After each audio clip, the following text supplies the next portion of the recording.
Hey there, YouTube. Let me just set up my screen really quick. What a sad day. Oh my gosh. And no, I haven't fixed that chair yet because I don't want to have the animals drown in the fumes of WD-40. You guys watch me, you'll know what I'm talking about. The chair needs to be fixed. Oh, that was low LAPD. They just swooped over. Super low. Dang. Sure sounded like them. Kelsers, I know. 14 people in the house. Gosh, I just turned it on and I've already got 14 people. I'm hot. I went out to the mailbox to do a pickup and only one of the packages I was expecting was there. And it's like 99 degrees today or something. I'm like, oh my God. Hello, Jane. Hey, Connie. Hey, Connie, I need you to send me an email because I need to get something from you. So if you can send an email to me at aprildavispi@gmail.com because I have no way to reach you. I need your email address. Thank you, Kelsers, for sending the treat. Wow, we just got started here. And I've already got my first jewel of the day. You know, this was a sad way to wake up today, everybody. Yeah, it sure was. Let me give it a few more minutes. I'm sure everybody knows the story by now. Remember, I don't sleep well at night, so I kind of sleep in. And then I woke up and thank you, Connie. I was just like, oh my gosh. Hey, Donna McCoy. Yeah, this was kind of wasn't unexpected as far as I'm concerned, but it was kind of a shock to wake up and read that. Like, oh my gosh, a sad day across the world. Well, let me just get this started. I'm April Davis, PI. I'm a licensed California PI, coming live to you from Los Angeles, California. Yep, that's the Hollywood sign. For those that have been watching me, you know that I live just about a mile or two behind the sign. So, hey, Nanette. Yeah, I just, you know what, we're not going to talk about. I was going to do a Perez video today, actually, but that's going to have to be paused for a while. Out of respect for Dolly Parton. Never met the woman, but I just adored her. And I'm not even a country music fan, you know, but she had what's called crossover hits when I was a little kid. So I knew who she was because she was everywhere. She was bigger than life. You know, she's kind of like, you know, the queen of country music, like Elvis was the king of rock and roll. And he passed when I was little, but I lived in the South when that happened, and that was huge. And that's how this feels to me, like, you know, like, wow, this is huge. Hey, Sherry, welcome in. Donna says I'll miss her. Me too. But I do believe that we move on. Connie, let him cook. That's so appropriate for today. Thank you. Never saw that one before. Thank you so much. Yeah, I'm going to keep this one short because, you know, what can I say? You know, we lost a national treasure today. Yeah, you know, in March 2025, her sweet husband, Carl Dean, he had passed.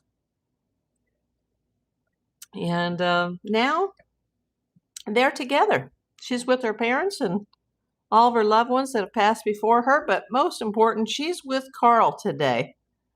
And he's saying to her, what took you so long? I've been waiting for you. But, you know, they say there's no time or space on the other side. So he probably just got there and looked behind him, and there she was, larger than life. So I'm happy that she's not sick anymore or in pain anymore. Yeah, I know, Julie. You know, when I was a kid, I was really young. Her movie came out 9 to 5, and I hadn't seen it yet. And my parents had to go over to someone's house for like a business thing. It was some kind of Navy situation, I remember.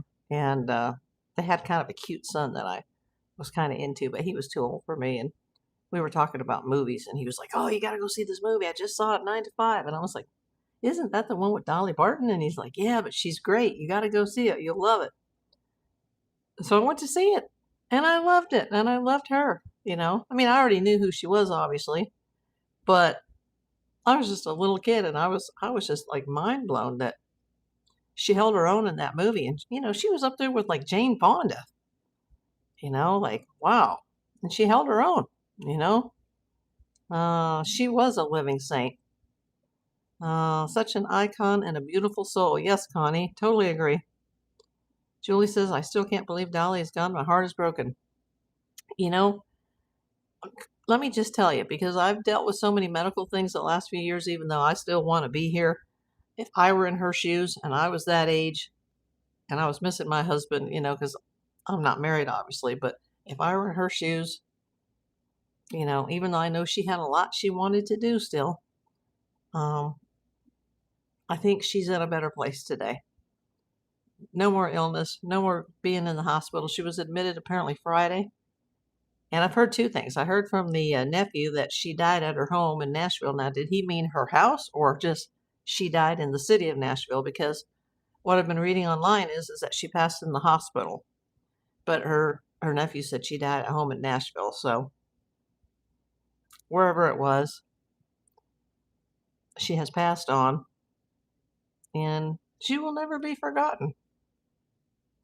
I've never had the pleasure of meeting her or seeing her perform. Like I said, I didn't grow up a country music person, but those artists that were bigger than just their music, she was one of those people. And I remember she had a few crossover hits when I was a kid, and I was like, oh, wow.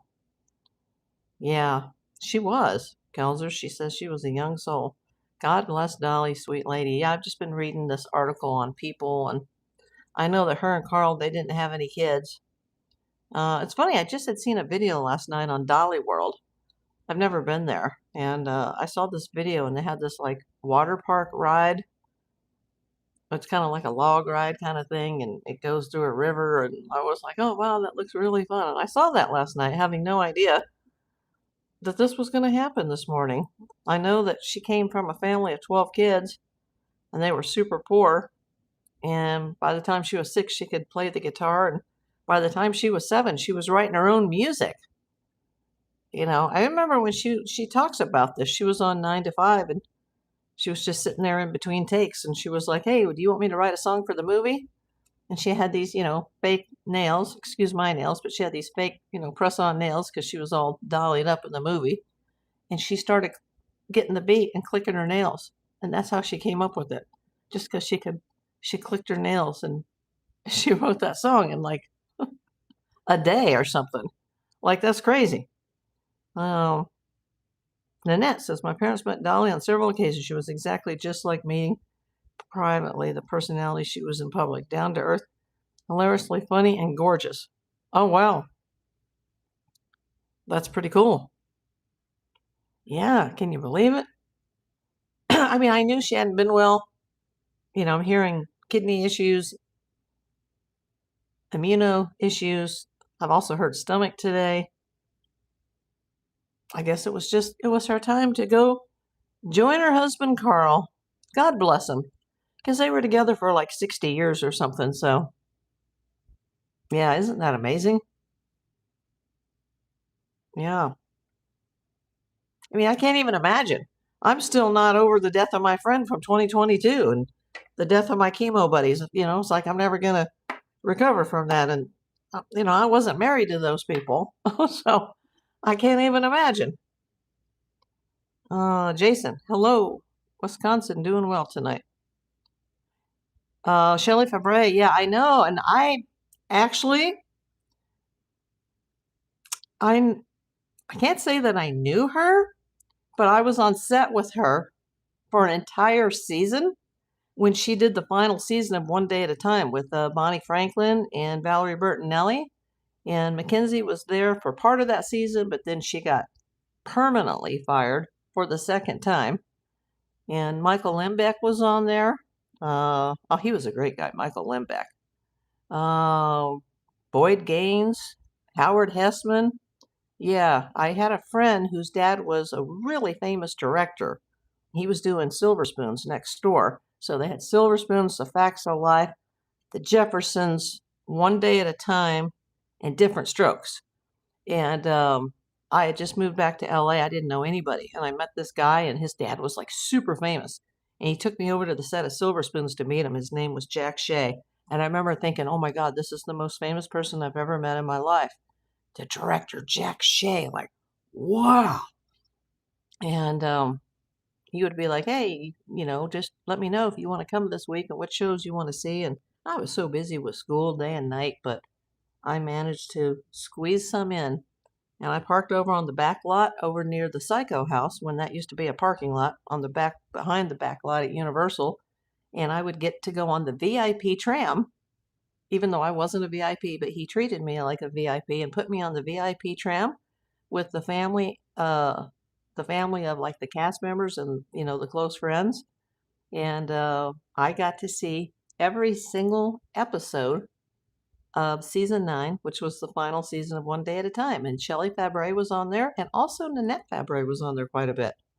And they were both just wonderful people. I had met her husband one time, a long time ago. He was a hugely tall man, the guy from MASH. But yeah, I was just thinking about her because I went to pick up the mail, and she used to have her mail over there at the same box. But yeah, I haven't seen like Shelley Fabre since probably 1984. But let me just tell you, she was super nice and she was very professional on set. Now, I have never had the pleasure, though, of seeing or meeting or working for Dolly Parton. Dolly met my folks over their bus conversion. She saw my folks' bus in Pigeon Forge and popped over to my folks' award-winning bus. Oh, wow. Dauntless Ghost, Clint Eastwood film. Dad bought one of those buses. Wow. That is cool. Yeah, so her outfits were next to none, says Kelsers. Yeah. I would love to see her collection of wigs. I know. She's always had a wig. I wonder what she would look like without her wig. Yeah, when I was a kid, she didn't have like Dollywood. That hadn't been built yet. Because I would have loved to have gone there. We probably would have, because we traveled to Tennessee often when we lived in the South. I've been there a lot, been to Nashville a lot, been to Memphis a few times, but just to pass through. Like, we never went to see like Elvis's estate. I wish we had. I guess my parents just weren't really into that. I got to see Loretta Lynn's house once when I was in Nashville, outside of Nashville, in Hurricane Mills. Then that all came afterwards, the Dollywood. And it was just so weird that last night a short popped up on my phone, and it was some guy riding the ride at Dollywood. And it was like one of those, looked like a log ride. And I was like, oh, that looks so fun. I'd love to ride that. But poor Dolly. I'm happy, though, that she is no longer sick and she is out of pain. And she is happily on the other side with her husband, Carl. And she'd be just like my friend Kelsa. She'd be like, don't you be crying over me. You get out there and do what you need to do and work hard and enjoy your life. Hey, Bobby Pearson. Cat's in the house. Welcome in. Oh, you got to meet Dolly, says Bobby Pearson. Well, what was she like? I mean, I don't even really have to ask, but yeah, tell us about it. Bobby says, you live in Nashville. Oh, cool.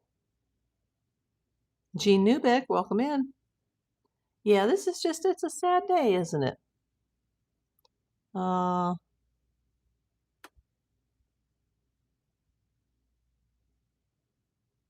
You were a CNA at Dolly Parton's Friends. Okay.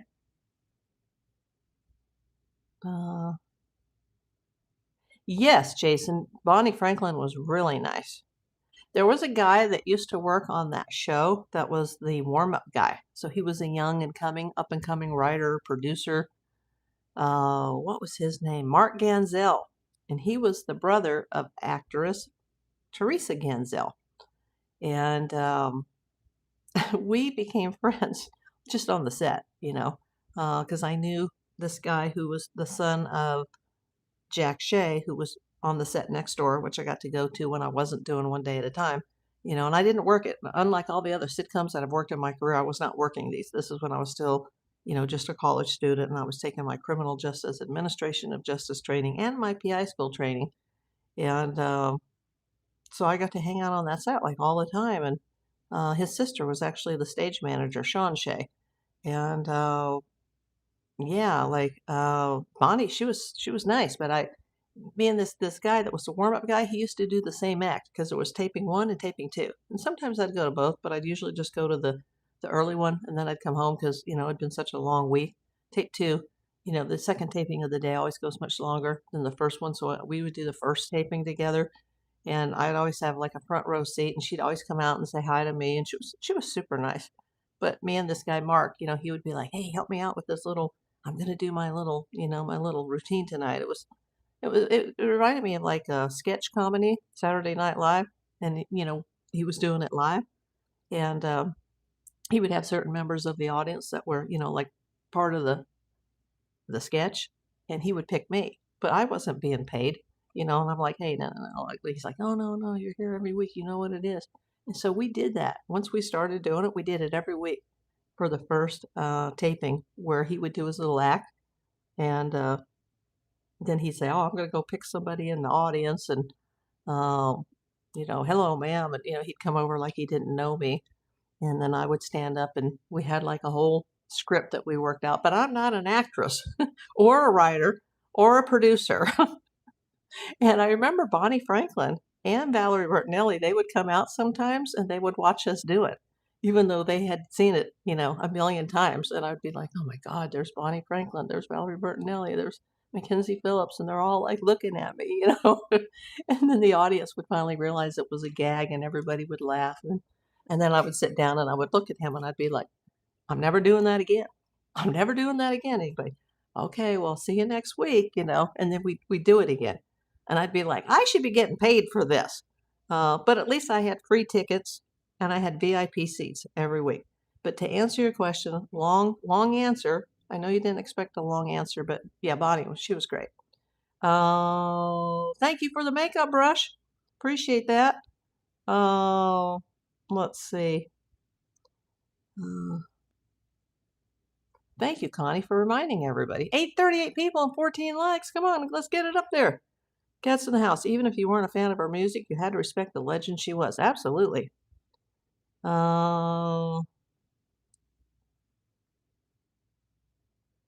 Bobby says a Nashville and world tragedy, a beloved artist death. Absolutely. I love your stories, April. You should share stories with April Davis, PI. Or you should have stories with April Davis, PI. Yeah, and you know what, that guy too, Mark Ganzel, and he's since died. He passed away from cancer, but he went on to have a really successful career. And I'd say it was about 8, 9 years later, I actually, as a PI and as a security person, started working sitcom jobs. And there was a guy, and I'm not going to name him, but he was a former Torrance SWAT officer. And I worked with somebody. That was my then boss. He was a Torrance SWAT guy, but he had a guy that was one of his former comrades in the Torrance PD who was SWAT, who handled all the security at the studios. And of course, you had to be a cop or you had to be an ex-cop, either retired, disabled, or active duty. So I wasn't going to qualify for that gig. And the boss used to go away to Hawaii like regularly and then say, oh, I don't want to come back. I'm going to stay another week. I'm going to stay another 2 weeks. And this guy, he owed me a huge favor. This guy, Jerry, I'll say his name, Jerry. He was former Torrance SWAT. And I said, okay, you owe me a favor, and Kevin's out of town. He'll never know. I want you to put me on a show. And I only want to do it one time. And I don't want a Tuesday night show because I'm too busy with my cases during the week. But I want a Friday night show. And I don't care which show you put me on, but I want one show. I want it to be Friday night, and I must work the stage. So whoever the regular guys are on that show, you must inform them that I'm there for this night and that I'm working the stage. And he was like, okay, I owe you that. and Kevin will never know. And I'm like, I'll never say a word. Kevin will never know. And, I had to, bring a gun and, well, I should say pew pew because it's YouTube, but I had my proper permits to do so. And, it had to be concealed because we were on private property and they didn't want the audiences to be freaked out. And he said, okay, I'm going to put you on Herman's Head. I know sitcoms like the back of my hand, but I did not know that one. And that was my very, very first show. And I worked, both tapings. I worked the whole shebang that night, which led to it totally opened up the door career wise for me because a lot of things happened after that night. But as I was leaving the set after midnight, I walked across the stage and one of their producers came out and I didn't know who it was at the time. And he kind of gave me this weird look. And it was kind of weird. The guy was looking at me funny. And so then I looked at him funny because it had been a long day. I'd already worked a full shift as a PI that day and did 2 tapings on a Friday night. And I was just like, it was after midnight. It was like, this has been the longest day. I only wish I had that kind of energy now. And I wouldn't last 5 minutes today with my health. But then, I could pull a double shift and be standing all night long with nowhere to sit down and not collapse from my aching back. And I remember the guy looking at me like, and then I gave him a dirty look. And then he was like, "Oh, okay." And so then he turned away. And then as I walked away, I kind of felt bad because I was like, "Wait a minute. I think he was looking at me because I think he knows me. Like, because I think I know that guy." And then I was like, "I'll be darned. I think that was Mark Ganzel." And it was. And now he was one of the producers of Herman's Head. He went on to coach.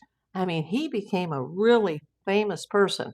But I was like, oh yeah, that was the guy that we used to do the Wheel of Cheese show act on one day at a time. Like, oh my God. But anyway, that opened a lot of doors for me, and then I ended up taking over Saved by the Bell. And the rest is history. But yeah, I know we got off track, but you guys asked me about Shelley Fabre, who I would see a lot every Friday night in 83 and 84, season 9 of One Day at a Time. And I would see her aunt, Nanette, and she was nice. But yeah, I knew this guy, Mark, and we would do our little act, and Bonnie would come out, and Valerie Bertinelli would come out, and they would just like be laughing over it, even though they'd seen the act a million times. And I'd be like, I'm not going to do this anymore.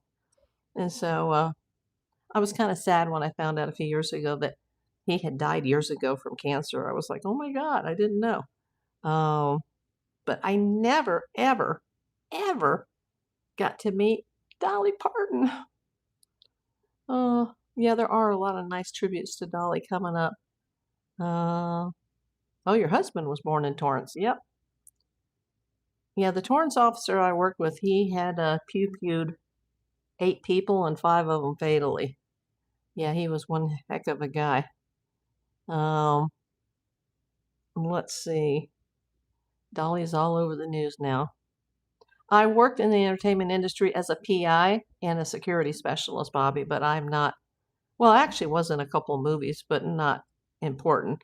And I was in the show with I'm in the same episode as Perez Hilton in Tori and Dean. But no, I'm not in the entertainment industry. How did Dolly die? Well, we'll find out. I'm hearing kidneys and immuno stuff, but I also heard stomach stuff. I heard she died at home. I've heard she died in the hospital. So all the details are not public yet. Yeah, it's sad, but like I said, I really think there's a better place. There's got to be a better place. And I wouldn't want someone as beautiful as Dolly to suffer. And even though she had a lot she still wanted to do, I think it was her time, and she needed to go see her husband Carl. Uh, uh, oh, it's 107 in San Diego. Yeah, it was 100 here yesterday. It was only supposed to be 100 on Sunday, but it was 100 yesterday. And I always get the weather from the phone app, from the iPhone app, and that weather that they put out is always 5 or 6 degrees cooler than what it's really going to be. So we're in triple digit HELL here. It's awful. It's awful. I'm just like, This is the time of year that I say it every year that I don't want to live here, but where am I going to go at my age, my health, and but I'm proud of myself that I made it to the mailbox today. Of course, I had the AC on in the car, and it was a pretty short walk between the parking lot and the door, and they had the AC running. So, still, um, Dolly wants to be laid to rest in a cotton field. I heard that. She always was wearing heavy rhinestones and heels. She said she wants to be laid to rest in comfort. uh, God bless her. I mean, like I said, I'm not a country music fan, but I just adore her.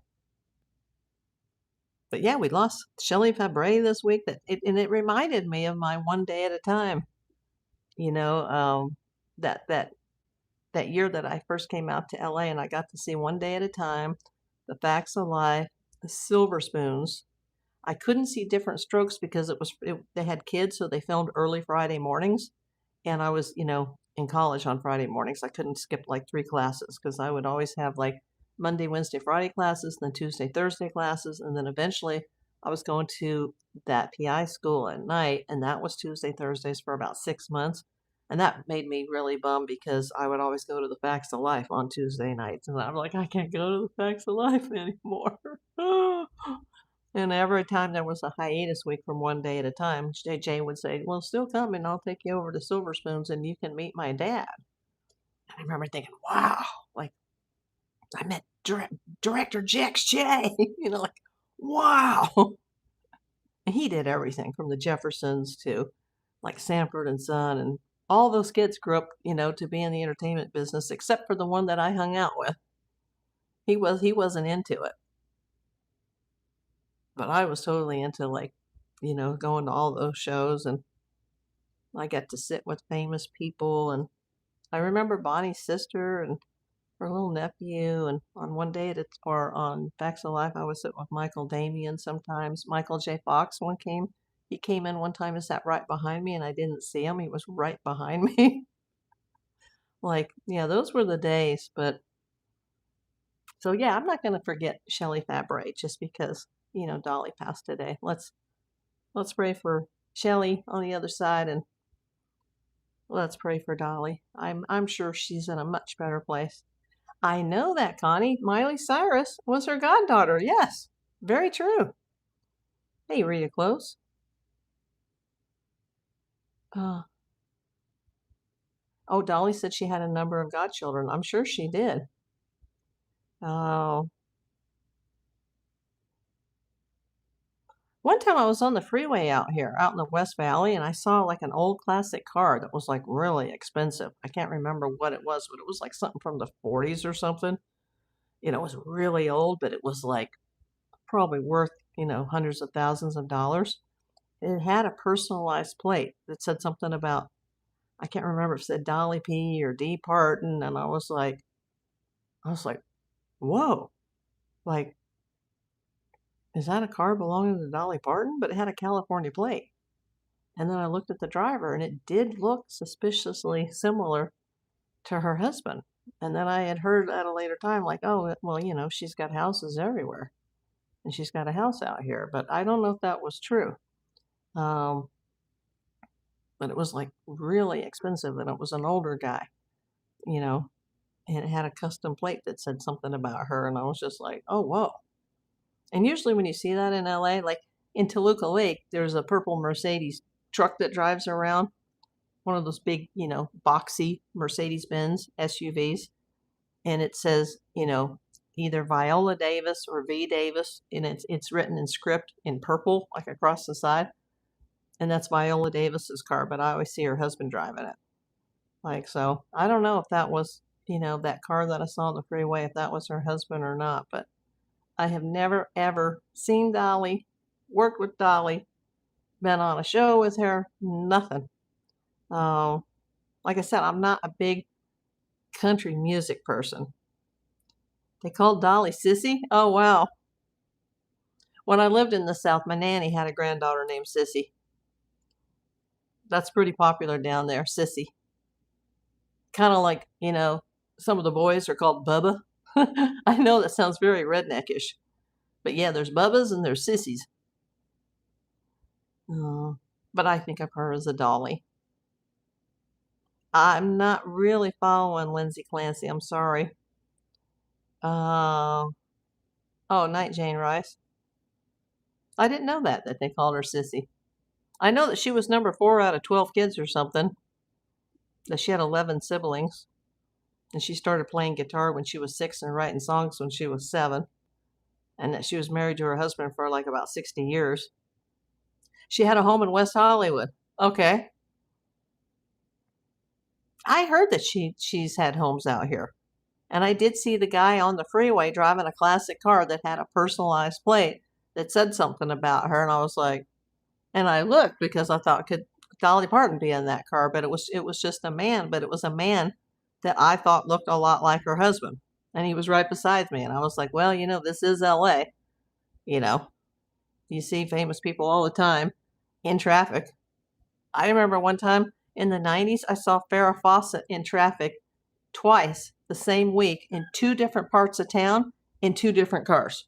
One was in Brentwood in a Jag, and a few days later I was, in my neighborhood, Studio City, and she was driving by in a little sports car. And I thought, that's the weirdest thing, because there's like 12 million people here. To see, Farrah Fawcett twice in the same week, days apart, in traffic.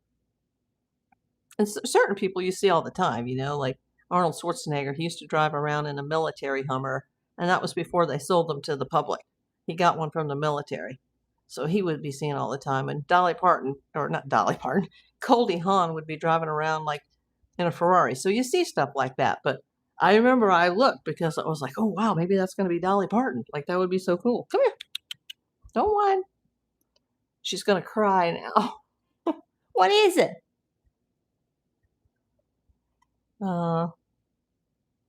Change her song Jolene to Vaccine. We're not going to go there, Lorena. Yeah, Dolly was the best. There's a guy I met once with Nancy Grace. Josh, what was his last name? Oh my God, he's a producer. Really famous guy. I can't think of his last name right now. I'm on Instagram with him. What is his last name? Anyway, he worked with Dolly years ago. He's got like pictures of her. I'm going to have to check out his page today. But I have never, ever, ever met Dolly Parton. Kelsers, thank you for putting up the Kelsa kitty. Come here, Kelsa. You want to see? Come here. I can't stop to feed you right now when you have food right there. She might need fresh food. TMZ is reporting Dolly had been hospitalized with kidney and autoimmune. Yeah, I heard that. Actually, I listened to that report in the car when I was driving over to the mailbox. Yeah. I kind of expected that this might be coming, that she wasn't well, and she was downplaying it. What do you need? Come here. I want you to say hi to everybody. Come here. Come here. Let me get you. Come here. Come over here. Okay. She says, I don't want you to pick me up. 1923 cottage, 2-bedroom, 2-bath. She paid $1.2 million in 2007. Listed it in 2014. Changed hands in 2023. Oh, you mean the place in West Hollywood? My famous rich friend talked about Dolly. Yeah, I've never heard a bad thing about her. And I've met so many people in my life, but never met her, never saw her perform live.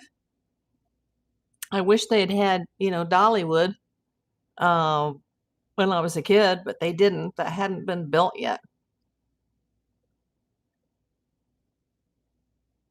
I remember years ago traveling across the country with my mom. We were traveling from California to Maryland, and we got off in Hurricane Mills where they have Loretta Lynn's place, but it was, it was closed for the winter.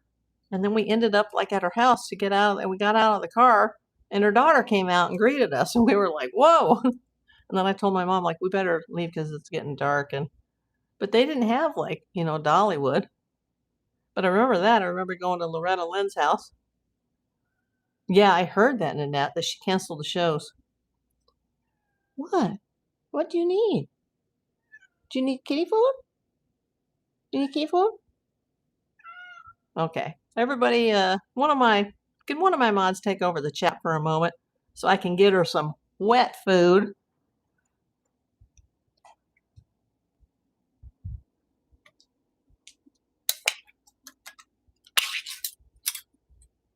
Here we go. It's right here. Come over here. Come over here. Come here. Here we go. There it is.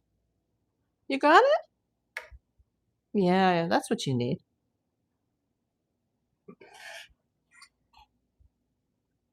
Okay, let me flip the camera back. There we go. Thank you for waiting. Jerry. Jerry, bye no. Hello. I haven't seen you before. Jerry, where are you coming in from?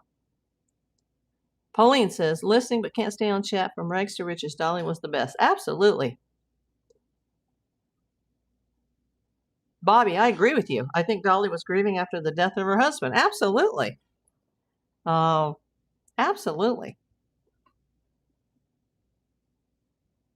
And I was impressed too when I went to go see the movie, and I didn't expect much because I thought, Jane Fonda, Lily Tomlin, and Dolly Parton? Like, are you kidding me? But it was really good. And it was kind of, campy and corny, but I was just a little kid, so I liked it. And I thought, wow, she really did a good job. And then she got a few other movie roles after that. I was like, wow, that's talent when you can just hit a home run, like that. And, she was a musical genius, but she could hold her own with people that were, more experienced than she was and highly trained, and she just went out there and she did it. Like, she had an honorary Oscar even. She's won an Emmy. She's got Grammys and Country Music Awards and American Music Awards. Like, I can't imagine. She probably has a whole room just attributed to all of her awards. Kelsa's, yeah. Yes, I think she was downplaying her illness too. She didn't want people worrying about her. Exactly. Totally. Amazing achievements. I know. And remember, when she wrote that song, I Will Always Love You, not only did, she make her money from that song because she's the publisher, she owns the rights. She not only performed it, but she wrote it. But then years later, when Whitney Houston sang it, she still owned the rights. And so she made millions of dollars all over again from that song because she allowed Whitney Houston to publish it for that movie, and she was paid a crap ton of money, and she got all the residuals or all the royalties for that every time it played. Whitney Houston, she was just paid to perform it, but Dolly Parton is who made all the money from that. And then a few years later, when Whitney Houston tragically died, then the song hit the charts again, and she made millions and millions more. That's just from one song. And she wrote tons of songs too for other artists. So that's where the money is in music, even more than concerts and records, is in the writing, in the publishing. That's why Paul McCartney is, like, besides being a Beatle, like, he could just come up with a song like that, and he doesn't even read music. Those are just people like that, they're geniuses. Dolly won 11 Grammys. Yep. I've got some bills in front of me, and there's always paper on my desk, and I always get highly itchy and my eyes get watery. I must be allergic to wood or paper.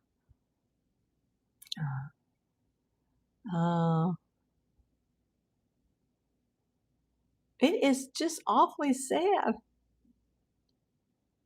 It took me 5 years to stop crying after my husband died. Sometimes a broken heart can kill a person's will to live. You know what? I still cry over my friend, and she is not my spouse or my girlfriend because, you know what I'm saying? She's my friend, and there's still not a day that goes by that I don't break down into tears. Now, maybe that's because, chemo wrecks you emotionally and makes you softer, but I still haven't got over it. And then I had all my heart problems after that. But the doctors said, "Oh, well, it's probably because of your cancer treatment that got you." But I think it was a combination because I think, what my death certificate will never say is broken heart because there's certain people that lift you up when you're going through the worst time of your life. And, total strangers really lifted me up more than people I knew my whole life when I was going through that. And to this day, I've never gotten over that. And she's not a spouse. I can't even imagine, you have a partner for 60 years. That had to affect her greatly. And then, but I don't think she lost her will to live because she still, just Friday she had made a statement, or was it Thursday? Because Friday she went to the hospital, but she had put out a statement about she still has plans and she still has a lot of living to do. And then, here it is Tuesday and she's gone. Farrah used to live at North Lake Tahoe. An old co-worker saw Farrah running after a dog. Yeah, I just remember when she was here and she was with Ryan O'Neal, and I remember seeing her twice in the same week in two different parts of town in two different cars. Oh, hi, Charlene Brown. Where are you coming in from?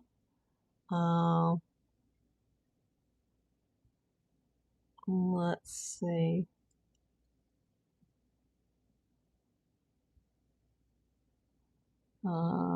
Joanna, did you mention already way back when Elvis asked Dolly for the rights to that song? No, I didn't know that. I Will Always Love You. And Dolly said no. Was Dolly's death expected or was this totally unexpected? You mean amongst her fans or amongst her close loved ones? I don't know. I felt that she was sicker than she was saying. I don't think a person gets over the death of someone that you love. Yeah, even if it's not a romantic love, you don't get over it. I mean, I've never had a death that's affected me like the death of my friend. I wouldn't have got through radiation without that friend. And then to find out that two of my chemo buddies that I was closest to, there's three of them, all different ages, different walks of life, and two of them died. One the same day as my friend Kelsa. One of them died since, and she was a famous jazz singer. And then there's one more who actually lives in my neighborhood, but she's an older lady, and I haven't heard from her in a while, and I'm scared to ask. Because I can't call the oncology place and go, hey, is she still with us? But because I don't want to know, because then that'll just crush me, because it'll be like, oh, then they're all gone and I'm the only one left. And did I win the jackpot? Or I don't feel that way. Is it just a matter of time? It's depressing to think about it. Margaret Lund says, my brother Gary. Yeah, there's certain things you never get over. I'm shocked her death now could have been somewhat expected. I just felt that she wasn't well, and there was probably a lot more going on that she was saying, and she's such a, there's people that are doers, and then there's doees. There's leaders, and there are followers. There's people that make things happen, and then most of the rest of the people in the world are just sitting on the sidelines watching the people that make things happen. And Dolly always said, I may be a female, but I think like a man, and I run my business like a man. And I understand exactly what she was saying, because when I went into my field, at that time, there were very few women in my field, and that didn't stop me.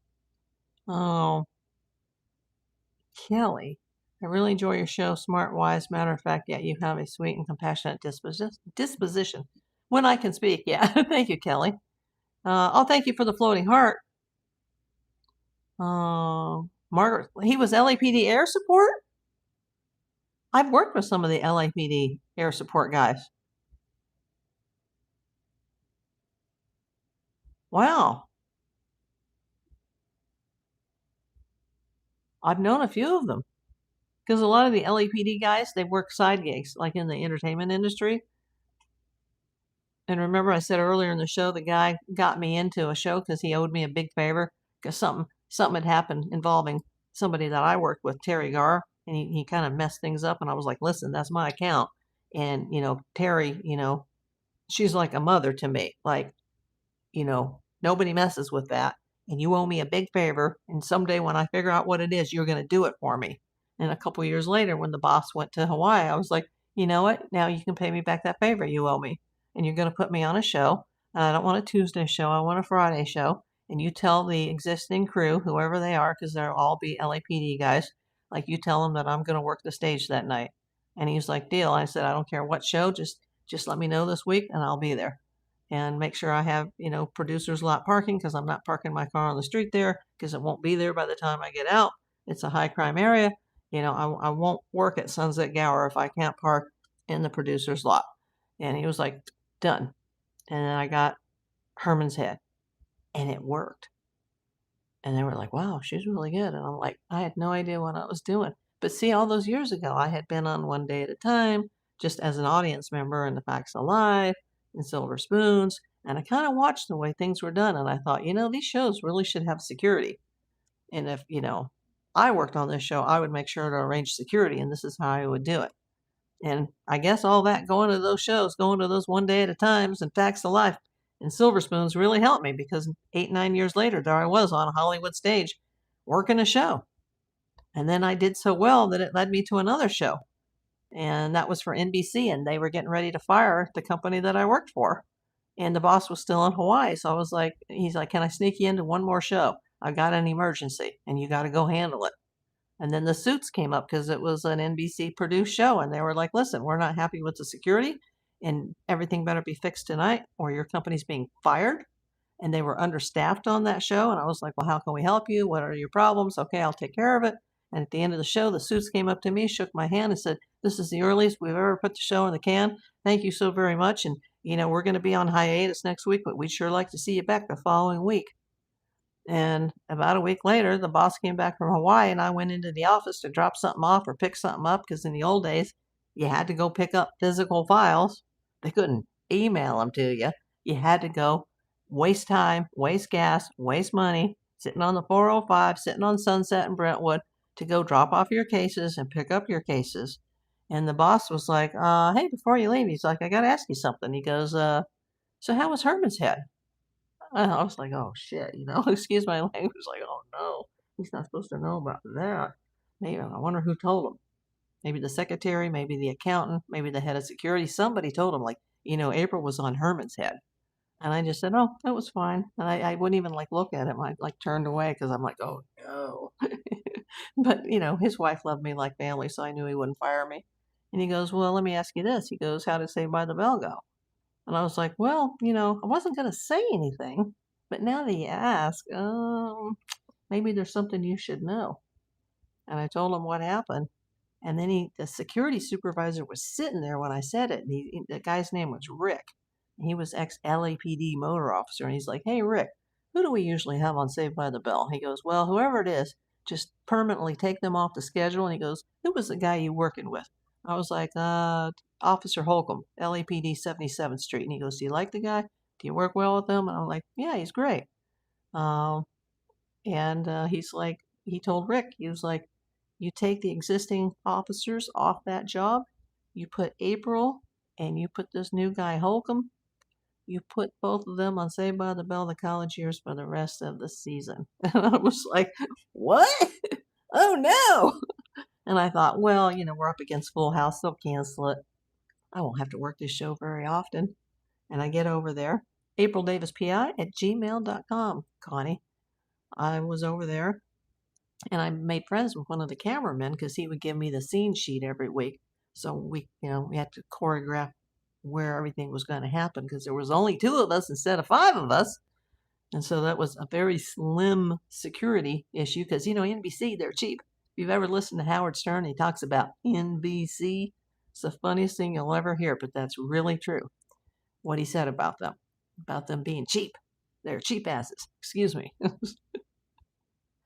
So anyway, the rest is history. And then I went on to other shows, and that's how I got to know Valerie Harper and John Larroquette and all these cool people. But for the person that asked me earlier if I'm in the entertainment industry, no.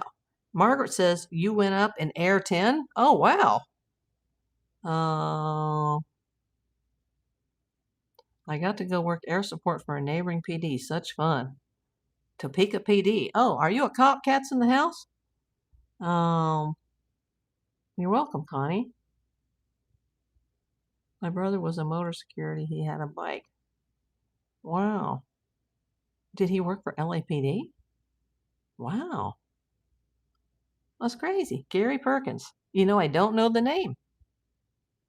But yeah, I used to work with all the cops all the time. And they had to rewrite the contracts, not just for NBC, but they had to rewrite the contracts between that company and Whit Thomas Harris Productions and Whit Thomas Productions. They had to change some of the wording in the contracts so that I wouldn't get in trouble. And I remember all the cops were mad because they were like, even though we know you're police officers and you have CCWs, you're going to have to go get a guard card and you're going to have to get an exposed firearms permit in order to legally work this job. Because when you're on these private jobs, you don't have the duties of a law enforcement officer, and you're basically, for that, while you're on the clock as a PI or a PPO, you're not a cop. So you're going to have to, like everybody else, go get your guard card, go get your exposed permit, which of course I already had. So I was the only one that was really legal there. But because I wasn't law enforcement or ex-law enforcement, they had to rewrite the contracts. And I did those shows for a couple of years while I did everything else. I met so many people, but I never met Dolly Parton. That's what makes me sad today, is that she's gone now, and I will have never, ever met her. Your ex was DPS Arizona. Margaret says, yes, so he was LAPD. That's crazy. I don't know Gary Perkins, though. Don't think I ever worked with Gary Perkins. Yeah, I am sad, Bobby. What do you mean the lights don't work? I'm sorry if I missed anything, everybody. And I know this conversation's going all over the place, and I have to make it short today because I got a ball game in Atlanta. Dodgers in Atlanta. Yeah, they flew there yesterday from LAX, so it's an early game because it's 3 hours ahead in Atlanta, and I don't want to miss it. Thank you to those who sent me the $3.85 in jewels today, all the people that contributed to the jewels. And I know I didn't really have a prepared story, but I didn't think I needed to with Dolly, I just wanted to come on and say a few words about her. And, I think she's an American treasure. She's a treasure to the whole world, Dolly Parton. Like I said, I was a kid that was not into country music. I've never listened to a country music radio station in my life. But yet, I knew who she was, and I enjoyed her songs, even though I'm not a country fan. And I think a lot of people that weren't into country music discovered her when she, started getting on the silver screen and doing movies. Oh, Dolly Wigmaker worked 22 hours a day. Wow. Kelsa says, rest in peace, Dolly. Enjoy your baseball game. Thanks for sharing your stories. Jolene. And that name came up recently out here, Jolene, because of one of the subadult eagles that showed up that might have taken Jackie down when she was sick. And she was, trying to get close to Shadow. Not Katie. But they were calling that one sub-adult eagle Jolene.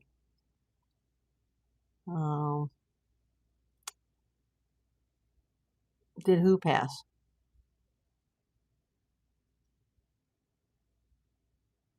Dolly Parton passed, and Jackie the Eagle passed, and the wonderful Shelley Fabre. And I can't remember if her and I ever said hello, because I spent an entire season on that last season of One Day at a Time on that set, but not working. Oh, and she was such a nice lady, I remember. She was very easy to work with. OMY. Who is OMY? So sad. It's just sad. But I do believe that she's in a better place. It's no fun being in the hospital and being sick. Trust me, I know. And if she wasn't going to get better and things were just going to get worse for her and harder for her, Melanie, have you watched Shadow and Katie? Yes. I've been watching them a lot lately. And unlike some of these bigger channels that I'm not going to name them, but they just, because I did Jackie videos too, but they were podcast style, and I would just have a photo that was like an IA photo that I helped AI create. I will not rip off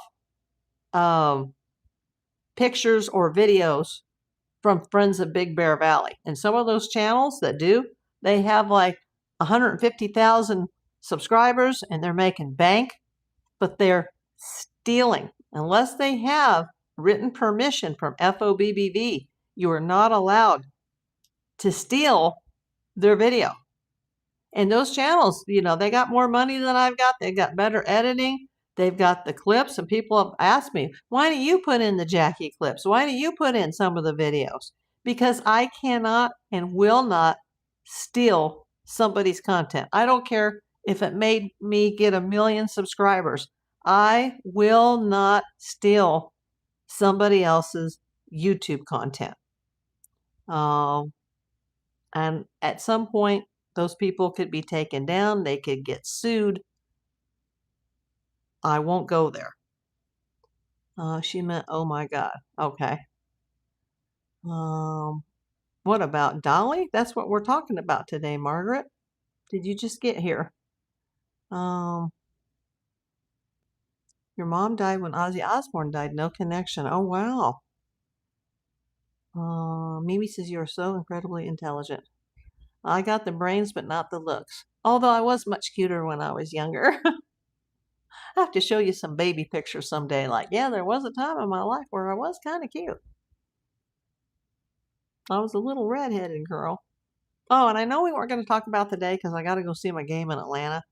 But I recently saw some pictures, and I'm not going to name her, even though it's pretty easy to research. I recently saw some pictures last night of Perez Hilton's niece, and she is adorable. She's a little redheaded girl, and she is gorgeous. That's all I'm going to say. Integrity is beautiful. Yeah, I'm not going to get in trouble. I'm just not going to get in trouble. I got in trouble before with YouTube. Even though they said all my videos passed the test. No, you can't use shared content of any kind. So I don't. Now, there's been a few times where I played the audio of me and DeJuice, but that was with his permission. But still, I don't want to get in trouble with YouTube. And they're like, oh, you're stealing somebody's content. I cannot take video from FOBBV 1 or 2 cams. I'm not going to do it. So people are like, oh, well, I watched this channel and they did this. And why aren't you doing this? Or why aren't you putting the links to all these places to collect money for? I'm not going to share third-party links on my channel and get accused of, fraud or stealing for somebody. It's not going to happen. If somebody sends me a super chat or they go to my links on the main channel page, that goes to April Davis PI. Now, I can then choose that to use some of that money to send donations to those groups. Like I still want to adopt Willow the owl from the Raptor Center, but I need $100 to do it. I also, for $25, I can get an adoption certificate for Shadow. I want to send another $25 to FOBBV so I can adopt Shadow and have his picture up. Oh, but I really want that owl Willow. I want to adopt Willow, but that's $100. And they got millions of dollars in donations, that group. But that's the cost. You can have a choice of like 6 or 7, 8 animals. And the one that I fell in love with was Willow. Did you find more ginger beer? Briefly, but I just drank it. And I just opened this can right now. If you heard the pop, this is Canada Dry. And it really bothers my stomach. It helps my stomach, but then later at night while I'm lying down in bed, I'm like, ouch. And I think it's this because it's not Bundaberg. I need my Bundaberg. And so a lot of my audience said, oh, well, we tried to get it for you off of Amazon, but it was sold out. And it was sold out for a while everywhere, like the grocery stores. They didn't have it. Amazon didn't have it, but apparently the stock is back in. Heck, maybe it was hung up.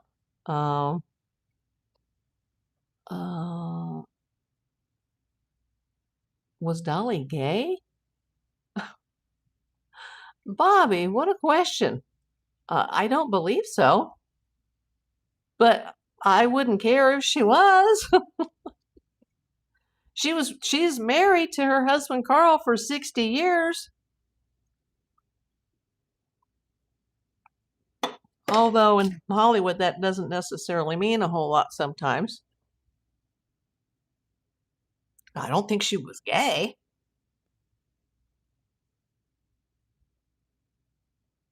And if I ever met her, I wouldn't walk up to her and go, hey, are you bisexual perhaps? Like, no, like. But that rumor has persisted for years, but they say the same thing about Tom Cruise, and that's absolutely not true. Oh my gosh. Oh, what a question. I don't think that she was gay. That's just my personal opinion. But I wouldn't care if she was.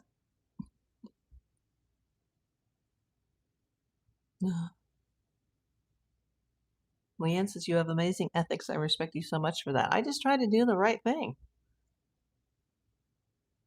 I wouldn't care if Dolly was gay, bisexual, trans, queer, whatever you want. I wouldn't care. She's still Dolly Parton. She would still be bigger than life.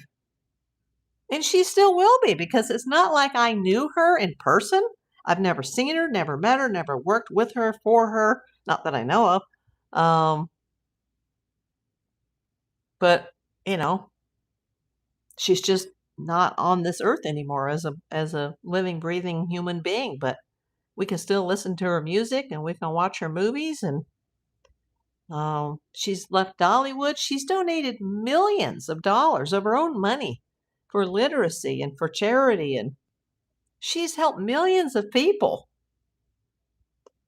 Yeah, her husband died, Leanne, in March 2025.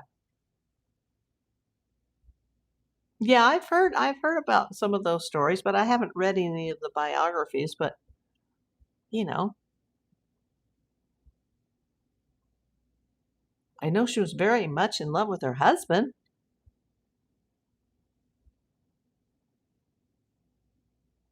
But I just,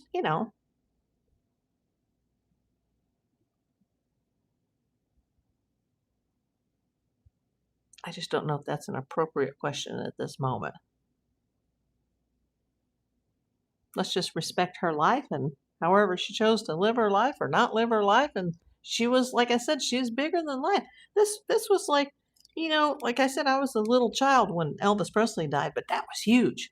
And I don't ever remember anything this huge since that happened, since the death of Elvis Presley. And I'm not even an Elvis fan. It's not that I don't like him. It's just most of his stuff was early on. In fact, lady I worked with for years, Terry Garr. She used to dance in some of his movies, like back in, I guess, the 50s or early 60s before my time. I didn't even know that when I knew Terry, like that she worked with Elvis Presley. Like, that's so cool, but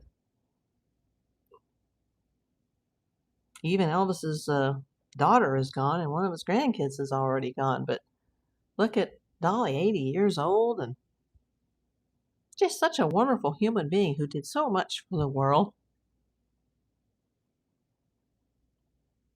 So I really, I don't care what she did in her bedroom. Just a wonderful, wonderful human being. I would just love to have a chance to be able to see her. But you know what? I'll see her on the other side someday, maybe. And say, hey, nice to meet you, Dolly. But she would be telling her friends and her loved ones the same thing that Kelsa always tells me every day in my mind. You got to get yourself out of this funk, and you got to stop crying over me, and make more friends if you have to, but you got to move on. Enjoy your life, because life is short. She never looked sick. She was always so cheerful and beautiful. Yes, she was. She always looked beautiful.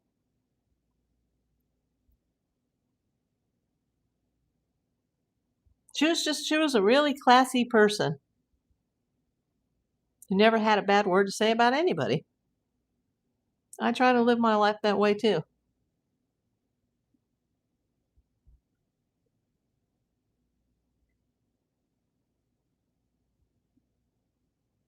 But rest in peace, Dolly.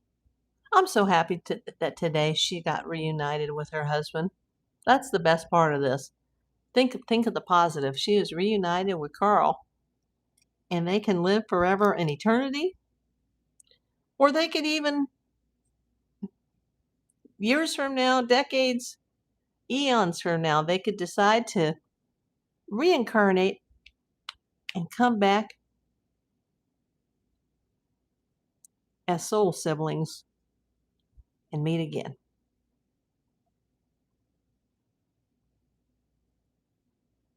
But heaven's it's a much happier place today. They're throwing a party up there right now. She's probably singing and playing the guitar. But God love her. God bless Dolly Parton. Hey, April Jenkins. I bet Dolly's in her cozy jammies enjoying her husband. I hope so, Kelsers.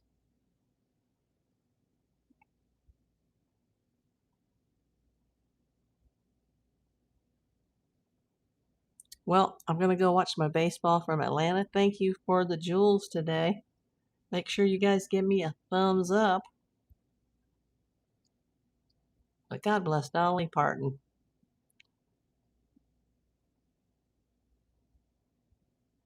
That's possibly why she kept her health issues under wraps. She would be devastated if she thought someone remembered her as a complainer.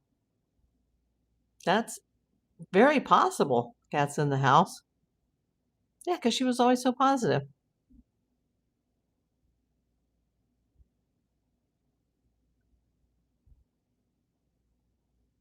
Maybe she thought she was going to get better, or maybe she knew that she wasn't and she just didn't want to let on.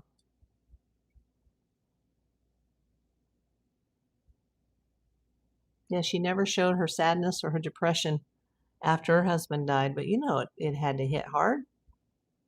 But thank you for coming, everybody. And like I said, I'll say it again. God bless Dolly Parton. Dolly, rest in peace. We'll miss you.